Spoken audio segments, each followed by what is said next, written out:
Le titre de ce livre, c'est L'homme spirituel.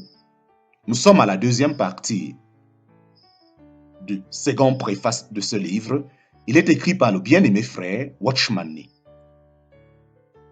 Bien des mois ont passé depuis que j'ai mis la dernière main à ces 6 parties complémentaires et je peux dire en toute vérité qu'au cours de cette période, le fardeau de cet ouvrage ne m'a pas quitté un seul jour.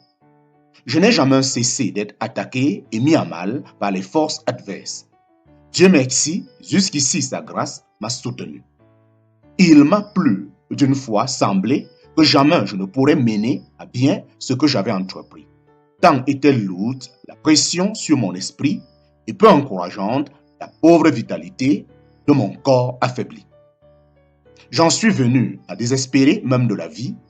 À chaque heure de détresse, cependant, je me suis trouvé fortifié par le Dieu que je sers, selon sa promesse et grâce aux prières de nombreux chrétiens.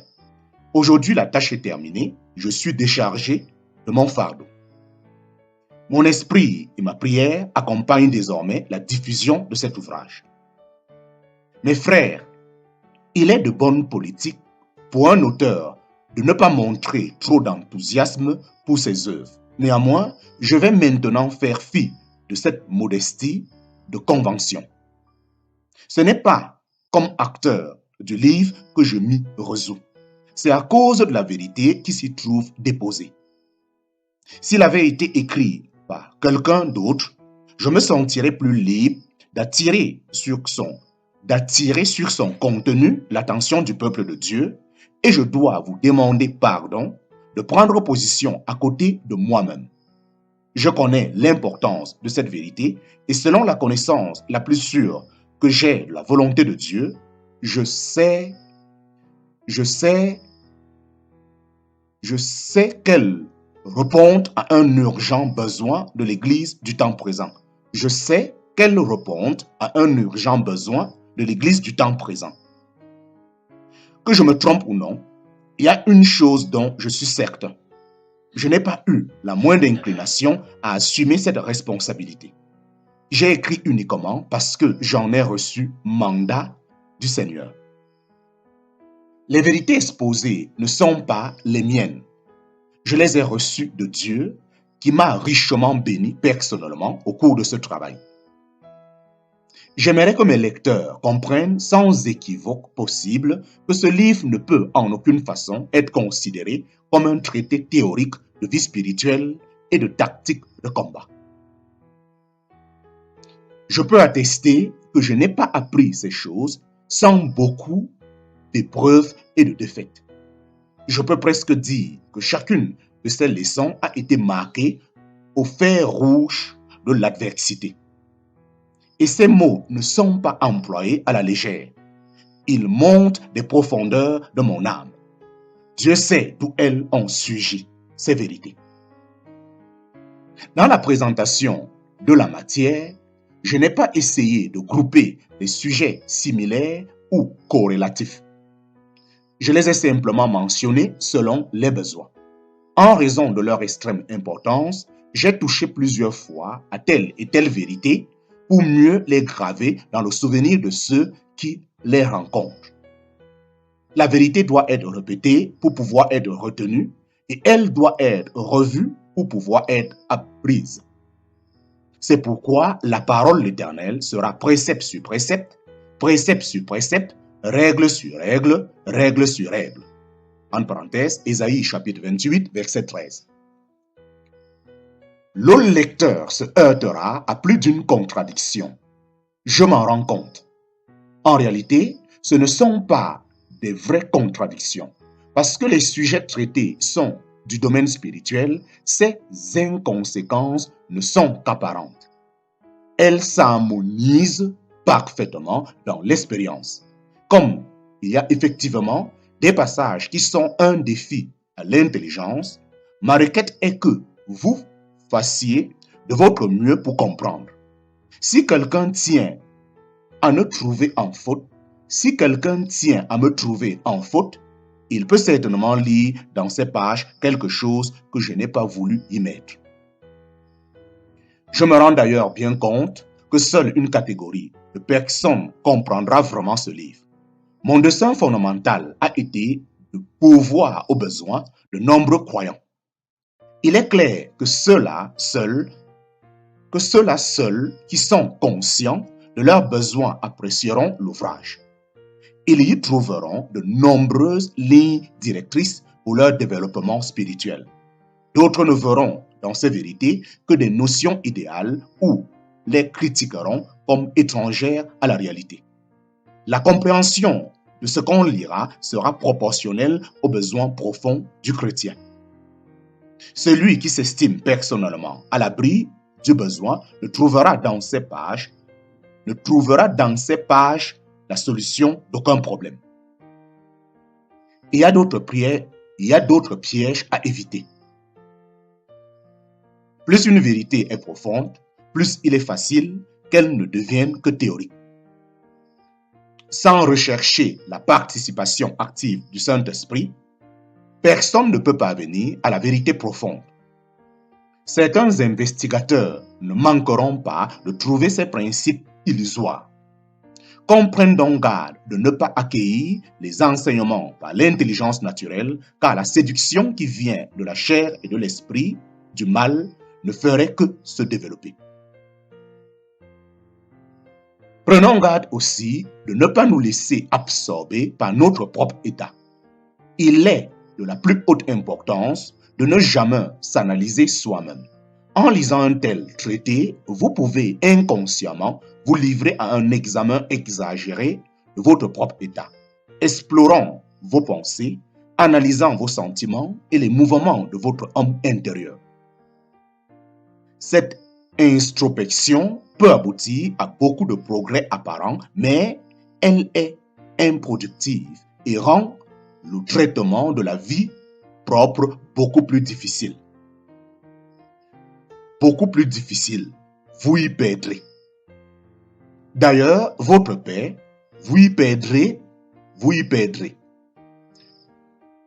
D'ailleurs, votre paix, car vous découvririez bientôt l'écart qu'il y a entre votre expectative et votre état réel.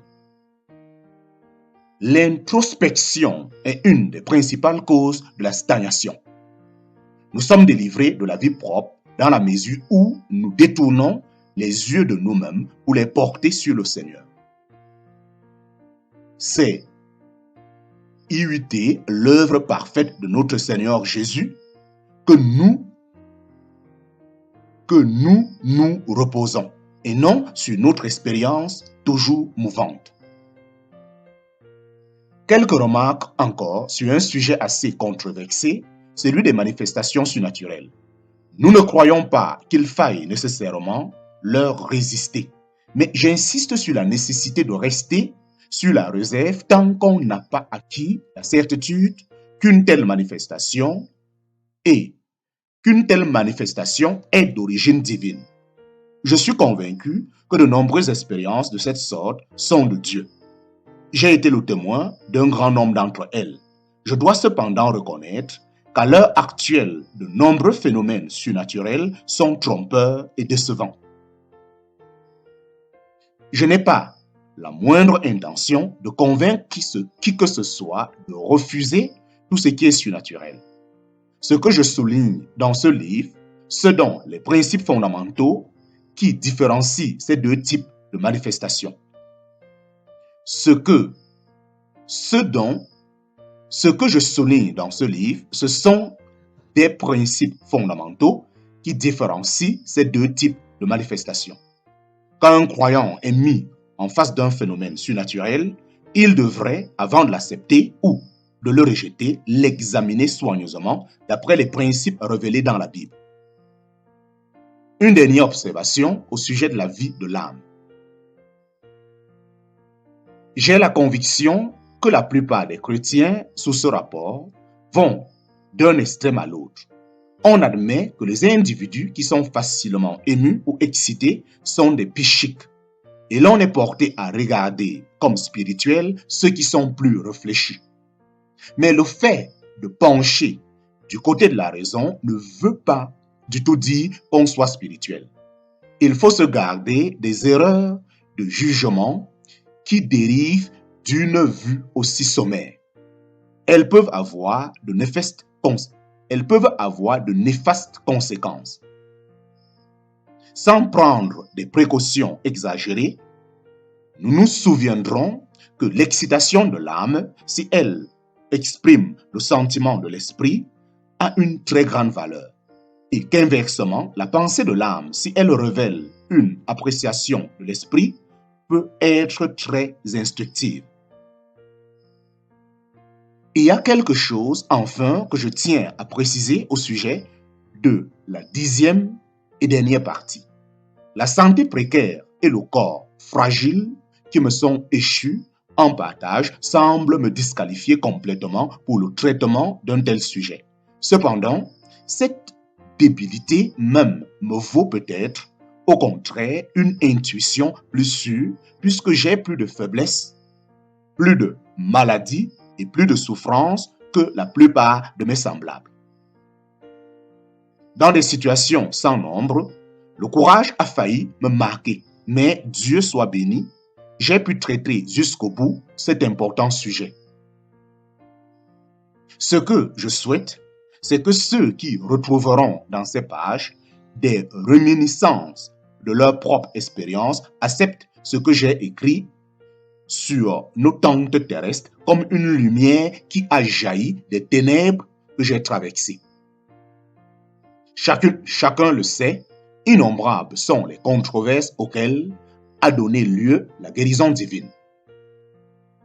Mais comme ce sont essentiellement des principes que ce livre cherche à mettre en lumière, je m'abstiens d'argumenter sur des détails.